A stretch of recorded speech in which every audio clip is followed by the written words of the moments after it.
Good morning. Let's stand. Let's sing together. 1, 2, 3, 4.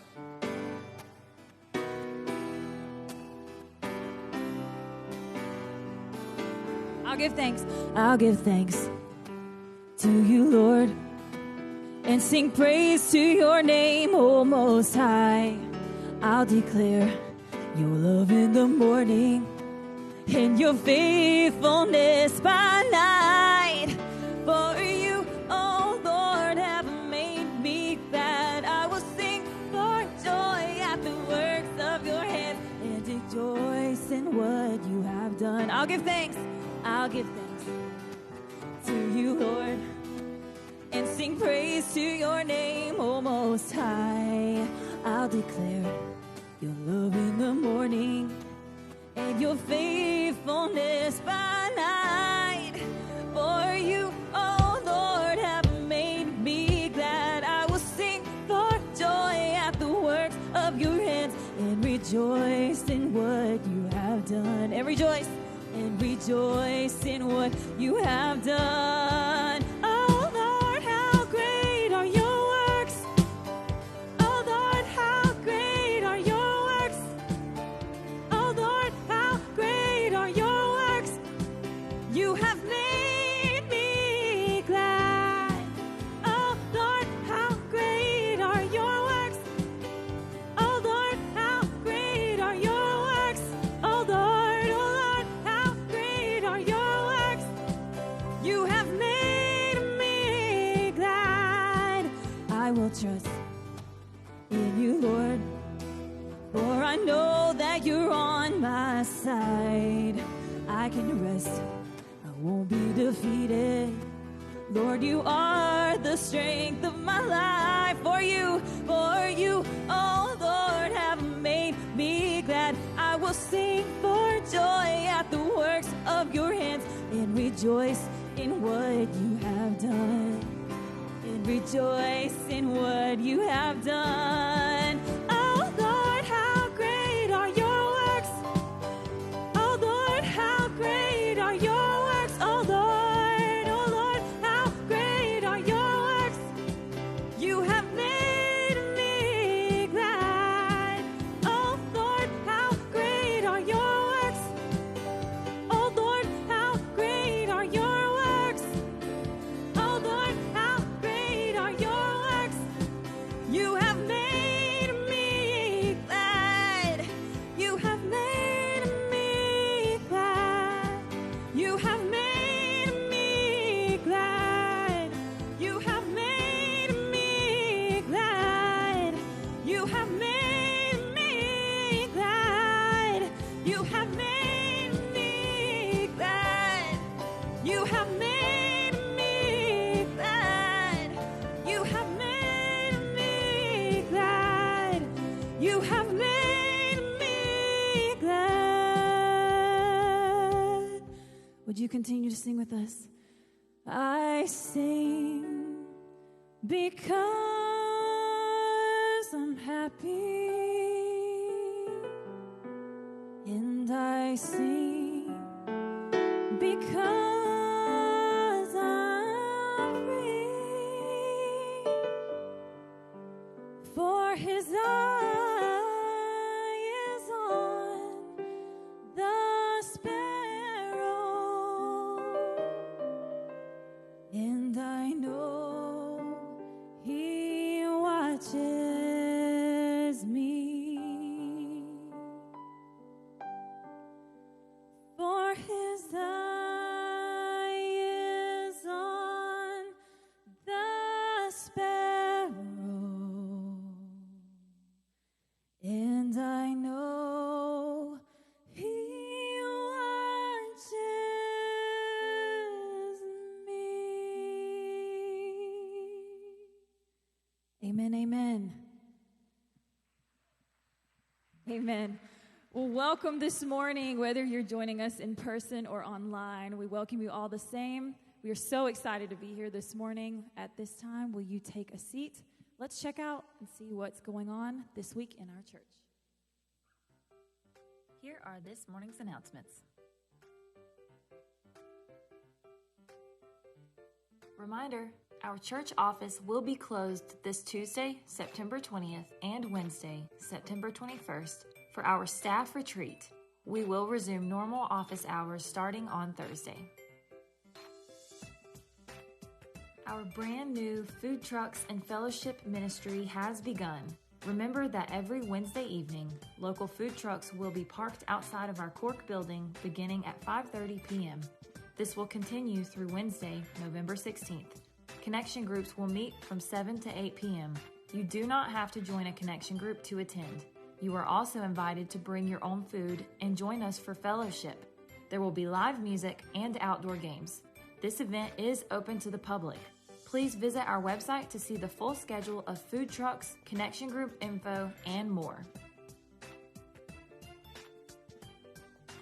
After taking the summer off, the Prayer Shawl Ministry is starting back this Thursday, September 22nd at 1 p.m. in the WAB 105 conference room. Anyone interested in knitting or crocheting is invited to join. This group meets on the fourth Thursday of each month. For more info, please contact Maggie Kessler. Calling all parents and Harbor kids, please be our guest this Friday, September 23rd at 7 p.m. at the Arbor for our family movie night. Popcorn and drinks will be provided. Our feature film will be Abominable. Contact Miss Jennifer for more info.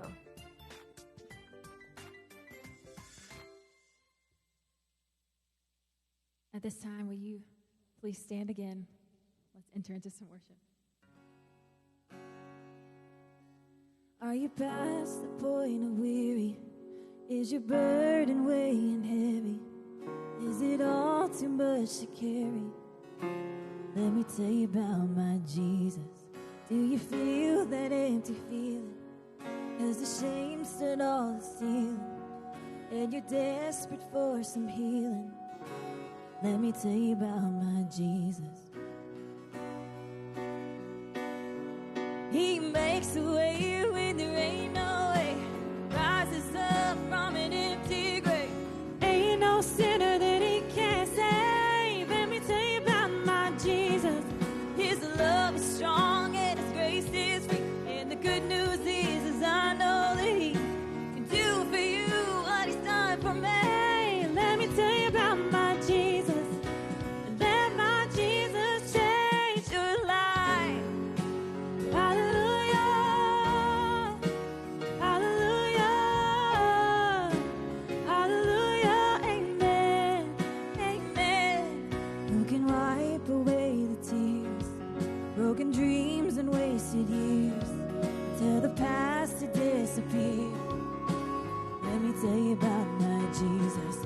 And all the wrong turns that you were going undo if you could. Who can work it out for your good? Let me tell you about my Jesus.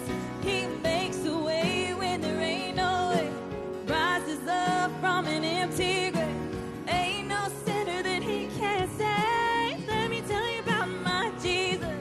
His love is strong and his grace is free. And the good news is I know that he can do for you what he's done for me. Let me tell you about my Jesus. Let my Jesus change your life.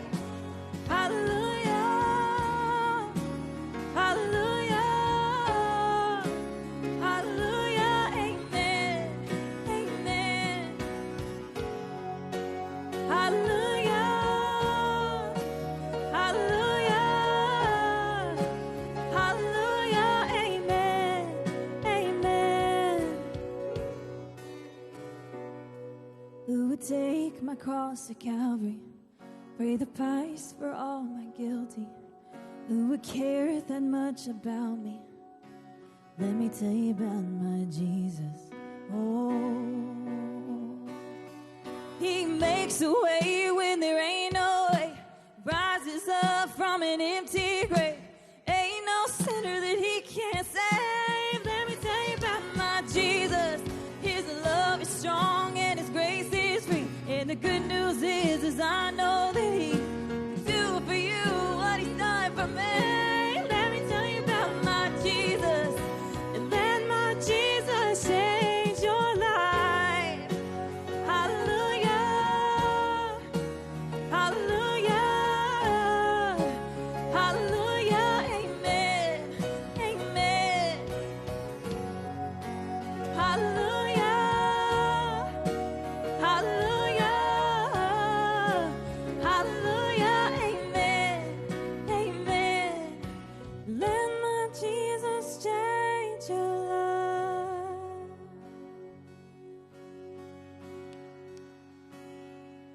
Can I actually ask us to sing that refrain just one more time?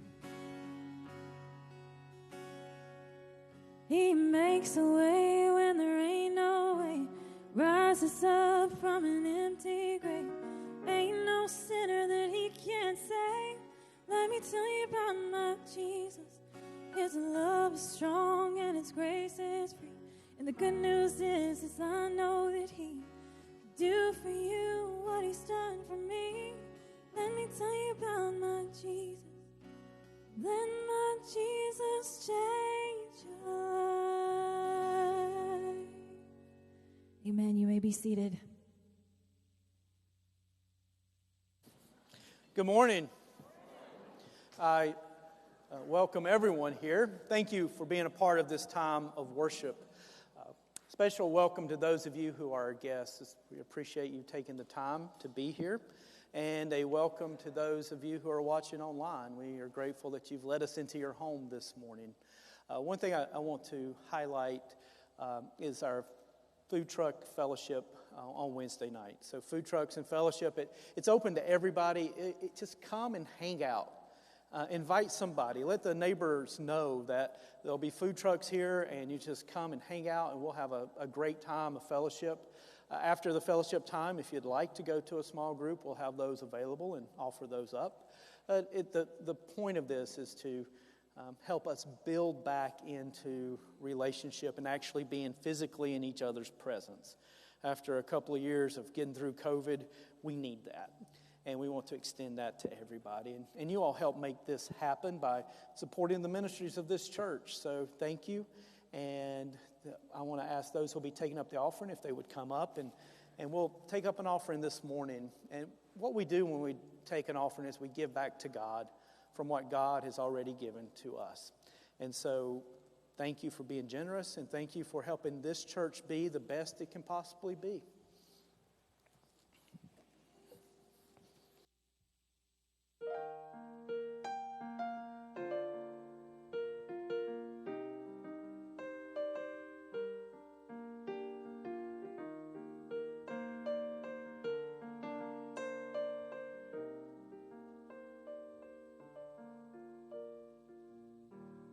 I'm praying God come,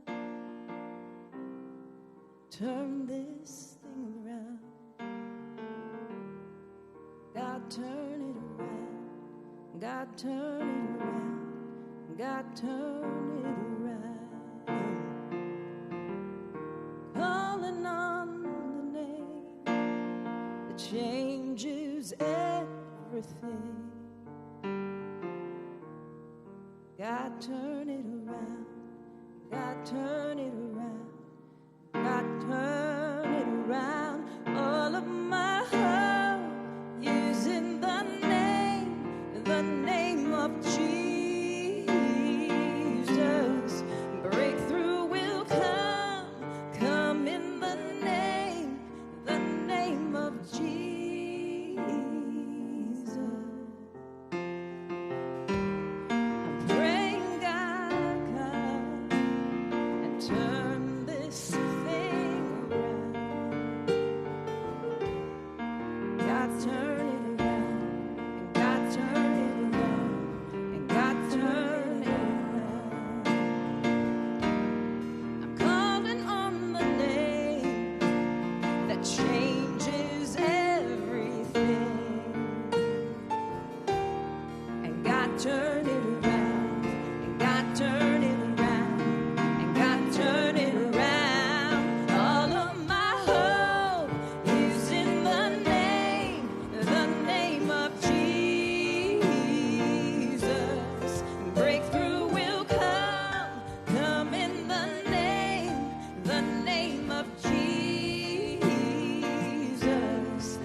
God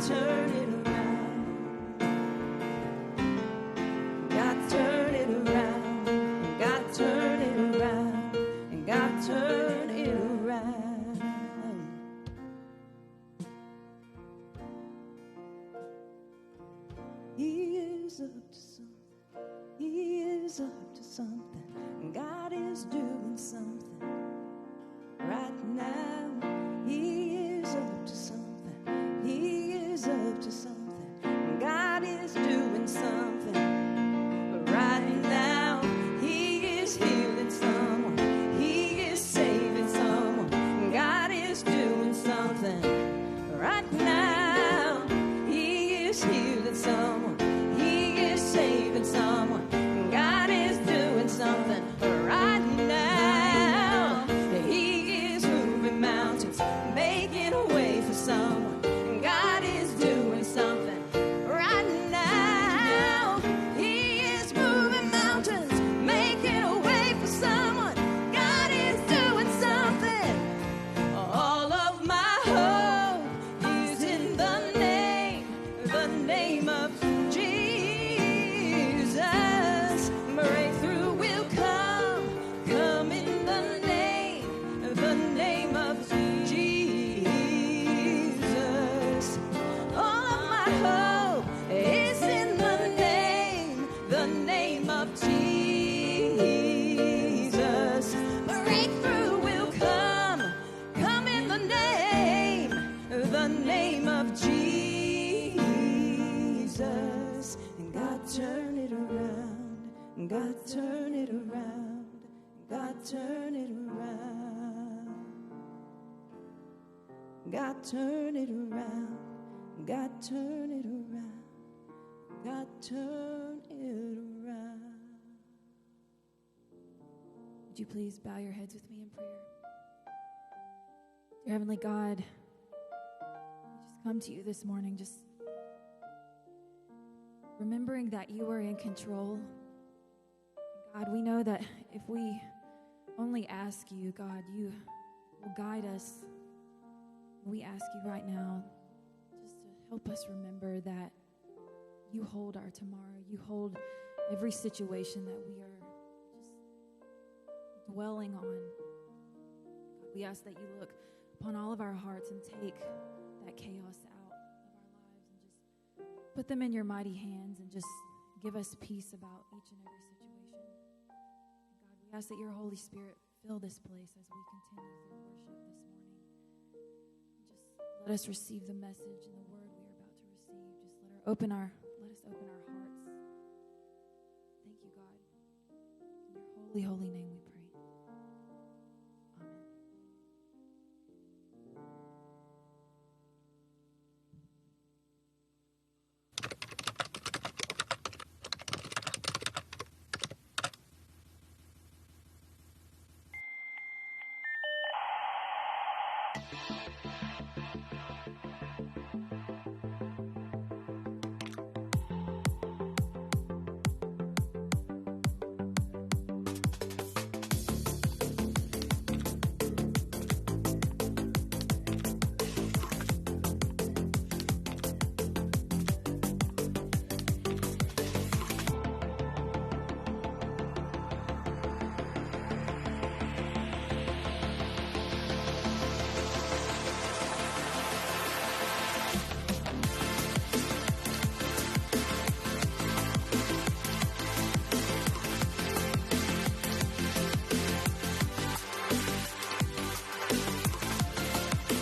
How many of you felt something in that moment? Anxiety for me, pity, resignation, or that's about what we expect.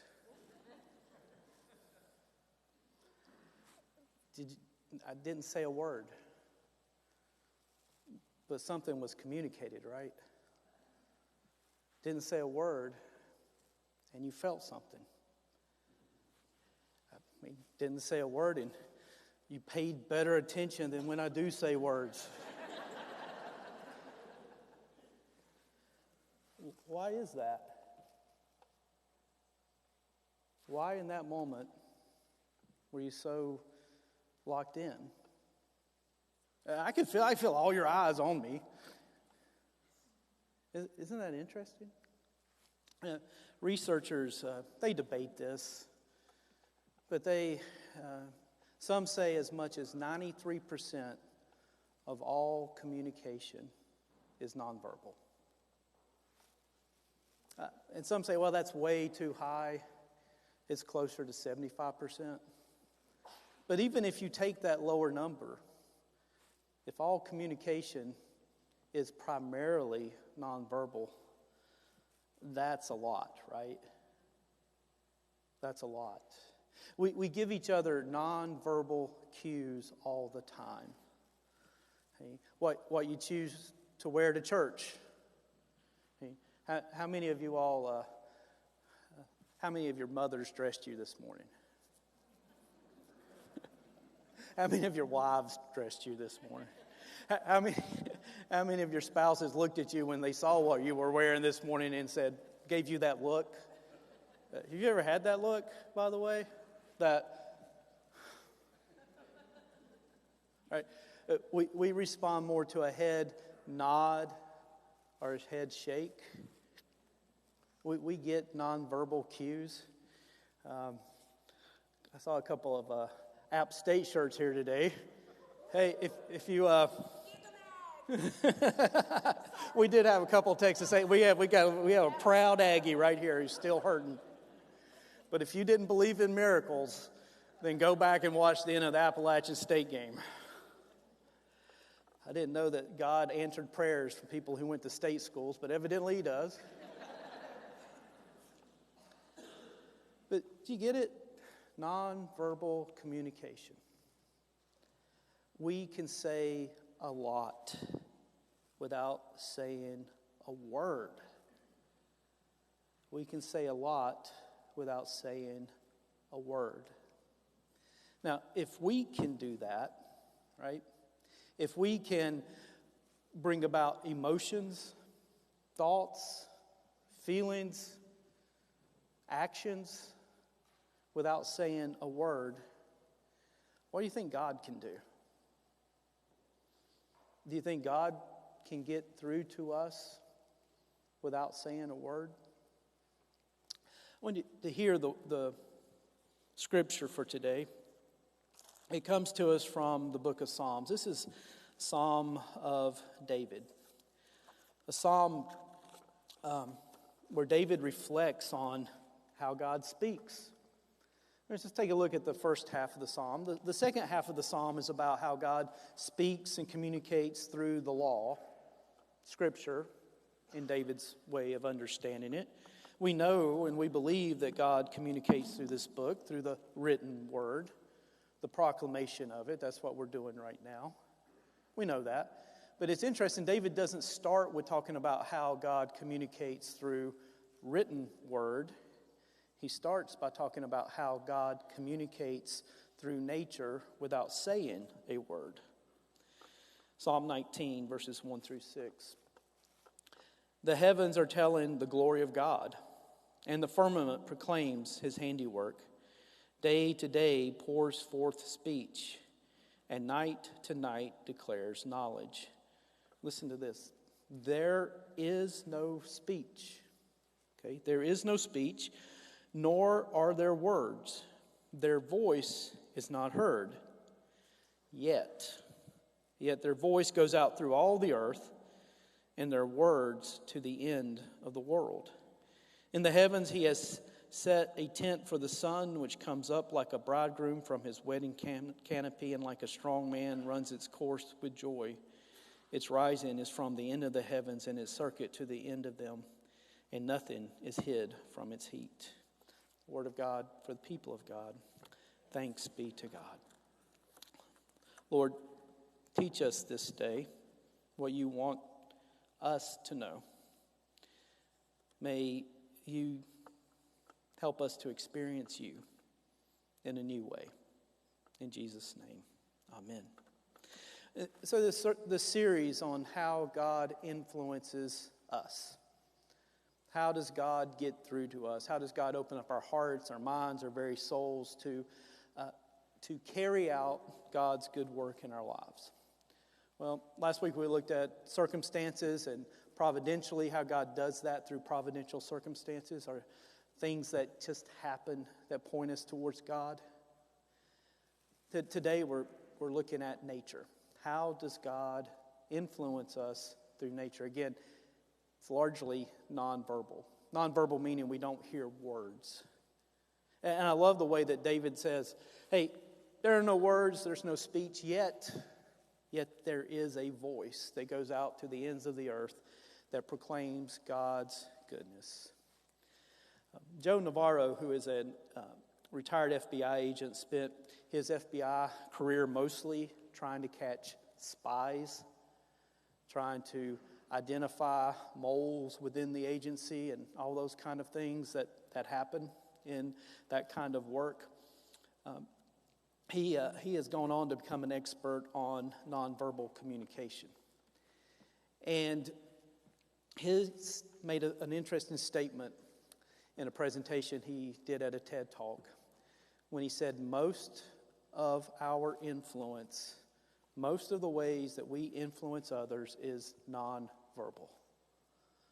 You ever thought about that? Most of the ways that we influence each other is in a nonverbal way.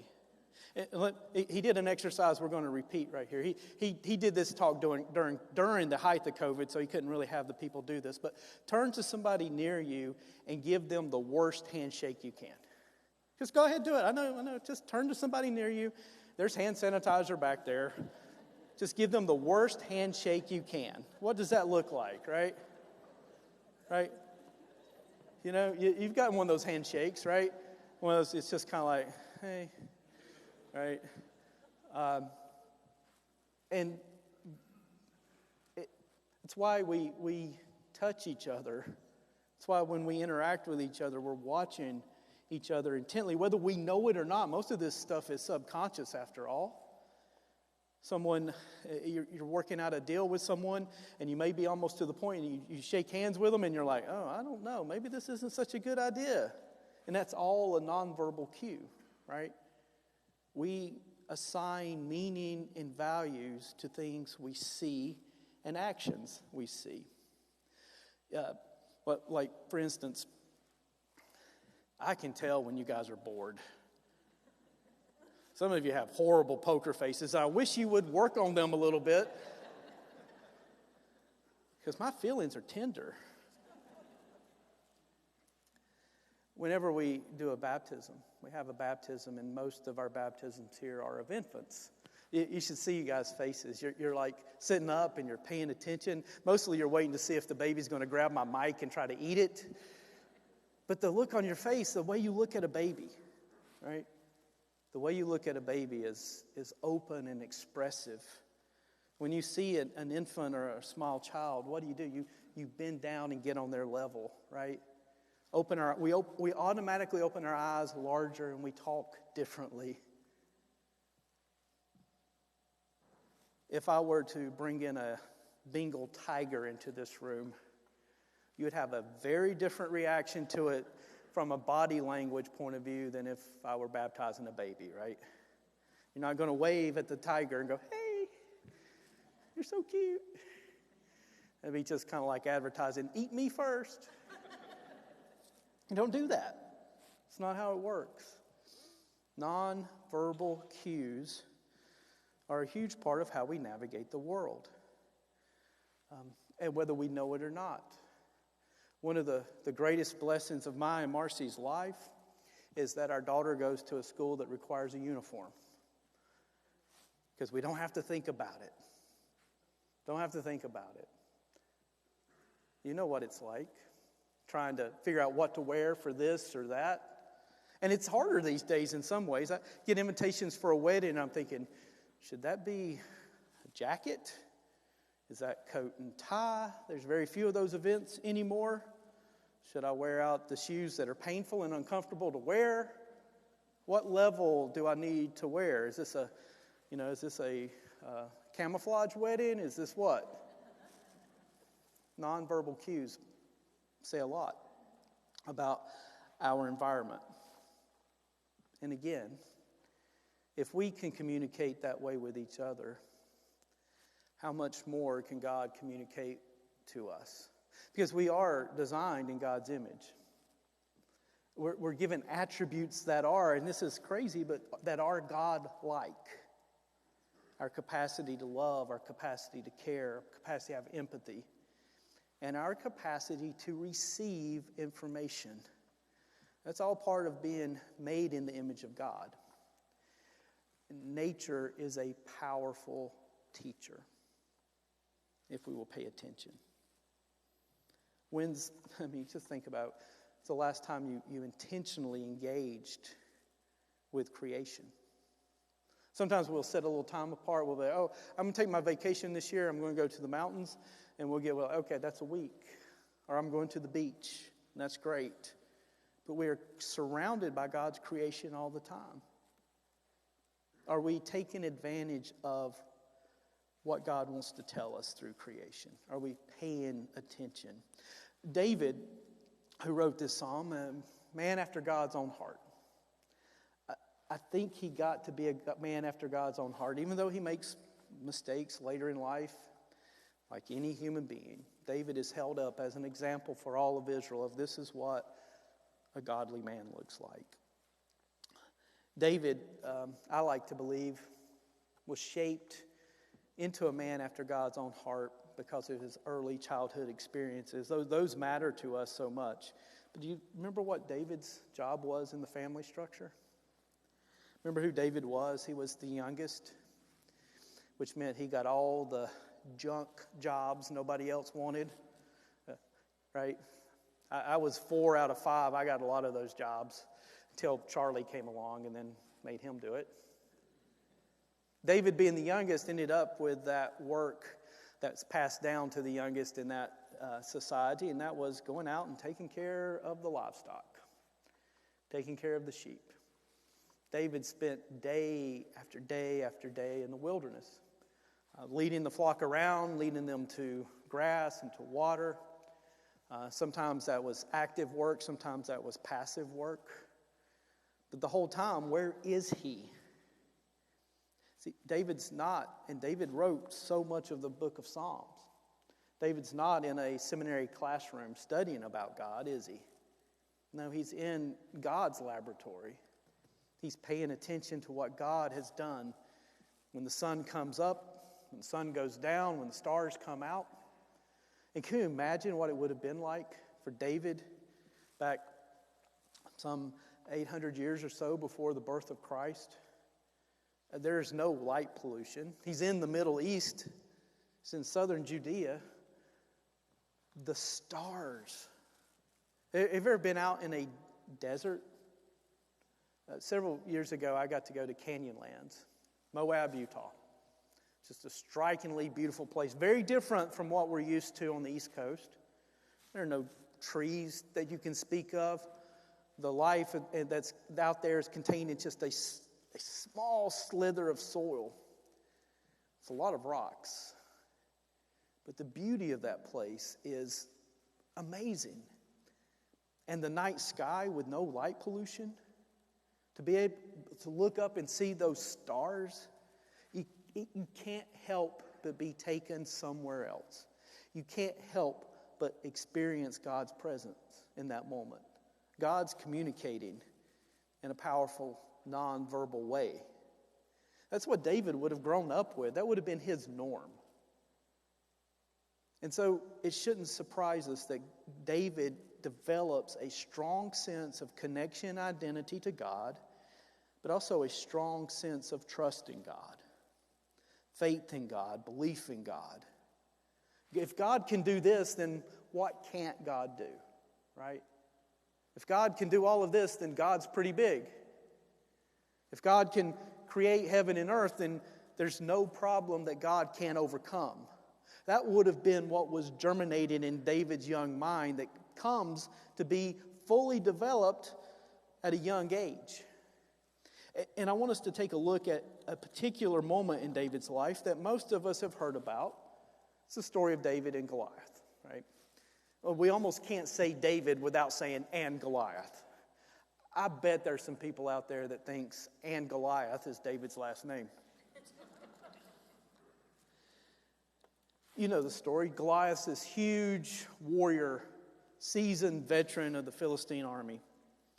Massive, a giant. Nobody wants to go out and face him. David shows up to the battle on an errand from his father, again, youngest child doing all the junk jobs. Taking his brother some food, and he hears Goliath ridiculing the Israel army, the Israelites. He hears him mocking their God, and he says, "Who is this guy? I'll go fight him." That's a lot of, that's a lot there, David, right? That's a lot. But David has a faith and belief in God. Why? I think it's because he's seen what God can do. He's seen God work in creation. He's seen the sun come up and the sun come down. He's also experienced God in creation in very powerful nonverbal ways. Because David eventually ends up in front of King Saul, and King Saul says, "How come you think you can do this?" And here's how the story goes from there in the 17th chapter of 1 Samuel. David said to Saul, "Let no one's heart fail because of him. Your servant will go and fight with this Philistine." Saul said to David, "You are not able to go against him, this Philistine. You're not able to fight with him, for you are just a boy, and he has been a warrior from his youth." But David said to Saul, "Your servant used to keep sheep for his father, and whenever a lion or a bear came and took a lamb from the flock, I went with it. I went after it and struck it down, rescuing the lamb from its mouth. And if it turned against me, I would catch it by the jaw, strike it down, and kill it. Your servant has killed both lions and bears, and this uncircumcised Philistine shall be like one of them, since he has defied the armies of the living God." See, David didn't learn that in a book. He learned that by being out in nature, paying attention, and realizing how God communicated to him non-verbally. You know the story. David faces Goliath. David kills Goliath with a slingshot and a stone and all of that stuff, but you know that God triumphs. God gets David there. God wins the day through David, but David's faith was formed, I believe, out there in those wilderness places, paying attention to what God was doing, who God was. David learned who God was, I would argue, primarily from his experience in nature. Yes, he would have had the stories of Moses. He would have had the stories of Abraham. He would have been taught right. But that gave him the lens to see the world through. See, sometimes we shrink God down. You ever done that? Sometimes we make God small. And this may sound strange. But please understand I hope you can understand what I'm trying to say here. Sometimes we confine God to the Bible. And we say that's the only way God can speak. Well, the Bible is the primary way God speaks. But if God truly is in God, God's got to be bigger than this Bible too, right? I know some of you, believe me, I grew up Baptist and I'm worried about myself when I say that. But logically, this is one way, what we believe in the church as the primary way that God speaks to us. But it's not the only way that God speaks to us. This provides the lens in which we see the world so that we can see God revealed in the world. So nature matters. What we see out there matters because God is seeking to influence us in nonverbal ways. Without words, God is seeking to speak to us. God's seeking to shape us. And God's seeking to influence us through what He has provided for us. Yeah, sometimes that's as grand and as spectacular as getting to go on a vacation to a really cool place. Getting to go to somewhere like Yellowstone or the Grand Canyon. Getting to go to the beach or to the mountains. But that's not the only place nature exists, folks. Nature exists as close as that door. I think you brought some nature in with you. Now, don't look at your shoes. You didn't track anything in. Where does the air we breathe come from? It is a product of our natural environment. That's how close God is. God is sustaining our every breath. We all know, we've all had basic biology, that that oxygen comes from plants. Who made those plants? That's how close God is. That's how close God is. So what does God want us to learn? When we go out and we look, well, that will be up to you individually, right? Because God speaks to us all as individuals. God knows your needs. God knows what you need to hear. God's desire, His desire is for you to open your eyes and actually ask to be communicated with. But just in general, what can you know about God from looking at nature? Well, one, it should remind us that God's pretty big. I mean, we've got universes out there that we're just now beginning. We don't even have, it's amazing. We've got all these fancy telescopes, we've got all these images, and we're seeing new things. That's God. That's God. God's big, vast, amazing. Words can't contain what God has done. It also should show us that God really values diversity. Mountains and beaches and deserts, glaciers, penguins and polar bears. And God's made some pretty weird stuff if you haven't noticed.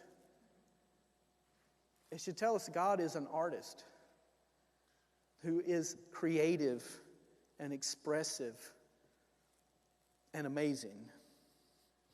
But maybe, and this is something I want us to really hang on to, it should also tell us that God is relentless. God is relentless. Nature is relentless. Just ignore your yard for a summer.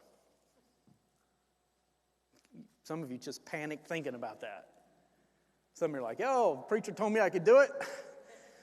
I'll tell the HOA that when they call. How long will it take for nature to take over your flower beds? How long will it take for all that wonderful fescue that you've worked so hard to cultivate in your yard to be overwhelmed with clover and whatever that little green growing plant is, right? How long will it take? Not too long ago, I saw a documentary on Chernobyl before the Ukraine war. And they were going back in to see, after all those years, after that disaster, after that human-made tragedy of nuclear fallout, what was going on. And you know what was going on in Chernobyl? Life. Plants. Animals. Nature was taken back over.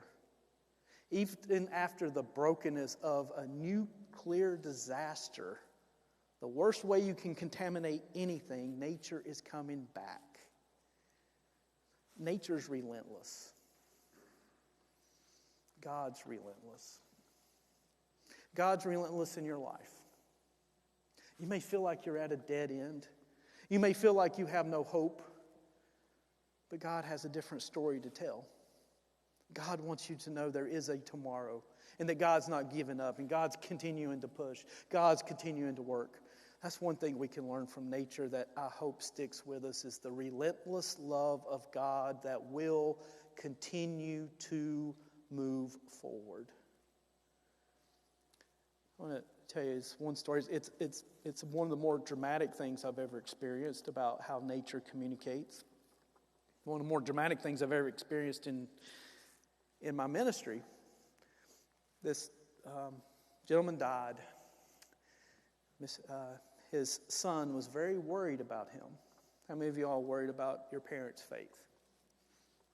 His son was struggling with his dad. His dad was very closed off. His dad came to church, but his dad never talked about his faith or his belief or his hope. Very private man, even to his children. And this gentleman, his name's Chuck, he came before he's asking me about that. He's like, I'm worried. How do I know Dad's in heaven? I just need to know. I need something. Well, the night of the visitation, I get to the funeral home, and Chuck's outside, and he's got this strange smile on his face. And he points up, and there's a double rainbow, right? Double rainbow. I mean, it's as bright and as clear as I've ever seen. And he said, I asked God before I came over here, I was like, can you just help me know? I just want to know, is Dad okay? And if he is, could you give me a sign? Could you just show me maybe a rainbow, something? And I get over here and there's two. I know we all ask for signs sometimes and we don't always get them. And so Chuck's story may be a bit of an outlier. But my guess is God wanted to communicate that to Chuck, and maybe it just took a double rainbow to do that. My guess, my belief, my hope is that the relentless love of God is working its way into your life. You can hold up your hand, you can make obstacles, you can put things in God's way, but God's not going to stop. God's going to keep coming and coming and coming. Because God wants to remake us into that image of God that was there at the beginning of all creation. See, what if I told you you could keep all that is the best of you, right? Even those that are the hardest on yourselves. And I know some of you, and you're pretty hard on yourselves. But there's goodness in you. There are gifts in you. What if you could keep the best of what you are and get rid of the worst of what you are? What would your life look like then? Keep the best of what you are. Remove the worst of what you are. That's who our God is.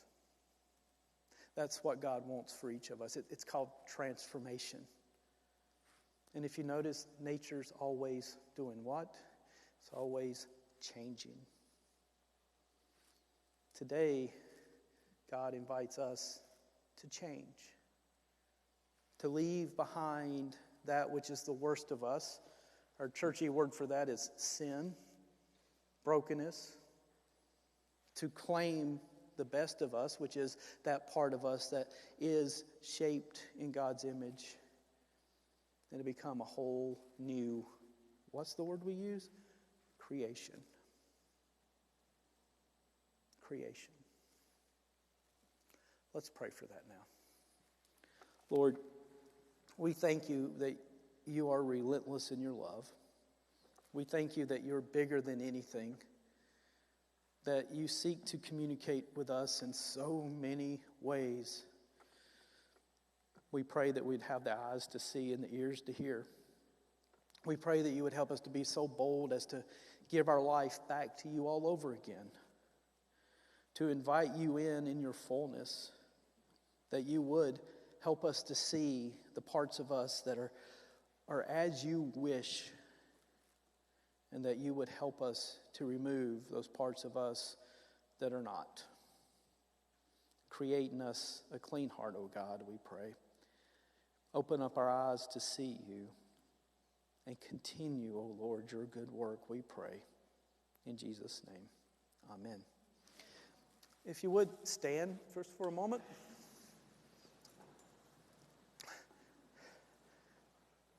And now leave. I just see if I'm trying some verbal communication. Go with the blessings of God Almighty. Step back out into a creation you never left and see with different eyes and hear with different ears, even when those words aren't spoken, and especially when those words aren't spoken. In the name of God the Father, the Son, and the Holy Spirit. Amen.